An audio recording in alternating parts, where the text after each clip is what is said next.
เพื่อจัดตั้งแผนปฏิรูปของรัฐวิสาหกิจไฟฟ้าลาวให้ได้รับการจัดตั้งปฏิบัติและเป็นรูปธรรมในตอนเช้าของวันที่18มิถุนายน2025ที่ห้องประชุมเบอร์1ของห้องว่าการเมืองไสจำพรแขวงบุรีคำไซได้จัดกองประชุมเสวนาเกี่ยวกับการดำเนินธุรกิจของรัฐวิสาหกิจไฟฟ้าลาวที่ติดพันกับการปรับปรุงโครงสร้างราคาไฟฟ้าใหม่แต่ปี 2025-2029 ซึ่งเป็นหนึ่งในแผนเวียกปฏิรูปของรัฐวิสาหกิจไฟฟ้าลาวโดยเป็นประธานของทานบุญพรเลิศบุตรดีรักษาการห้องเจ้าเมืองไสจำพรให้เกียรติเข้าร่วมมีทานไผแสงกองพามีว่าการหัวหน้ารัฐวิสาหกิจไฟฟ้าลาวสาขาแขวงบุรีคำไซ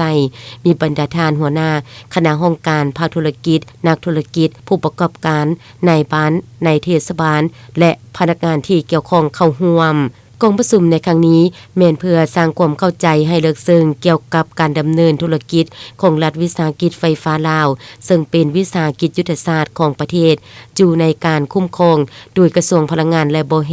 เป็นวิสาหกิจที่ปฏิบัติภาระบทบาทคือรับผิดชอบหน้าที่การเมืองก็คือการปฏิบัติหน้าที่สนับสนุนและจะตั้งปฏิบัติแผนพัฒนาเศรษฐกิจสังคมแห่งชาติในแต่ละระยะให้เป็นรูปธรรมโดยเฉพาะแม่นรับประกันการสนองไฟฟ้าให้แก่ประชาชนลาวบัดเภาสามารถมีไฟฟ้าใช้ได้อย่างเพียงพอและทั่วถึงตามทิศทางนโยบายที่รัฐบาลกำหนดไว้ซึ่งมาฮอดปัจจุบันเมืองไสจำพรมีจำนวนบ้านที่มีไฟฟ้าใช้ทั้งหมด17บ้านเท่ากับ100ครอบครัวผู้สมใช้ไฟฟ้าถาวรทั้งหมด 1,636 ครัวเรือนเท่ากับ 85.36% ของครอบครัวทั่วเมืองโดยเน้นใส่สร้างอุตสาหกรรมไฟฟ้าให้เป็นแขนงการหลักในการพัฒนาเศรษฐกิจสังคมของเมืองพร้อมทางสุขยูส่งเสริมแขนงการปิ่นอ้อมภายในเมืองให้มีการพัฒนาไปเคียงคู่กันเพื่อสร้างเวทงานทำให้แก่ประชาชนลาวบัดเภาได้สมใช้ไฟฟ้าในราคาที่สมเหตุสมผลเพื่อประกันการดำเนินธุรกิจให้มีประสิทธิผลรัฐวิสาหกิจไฟฟ้าลาวกำลังดำเนินการปฏิรูปรอบด้านเพื่อสนองนโยบายในการพัฒนาของสาขาแขวงบุรีคำไซ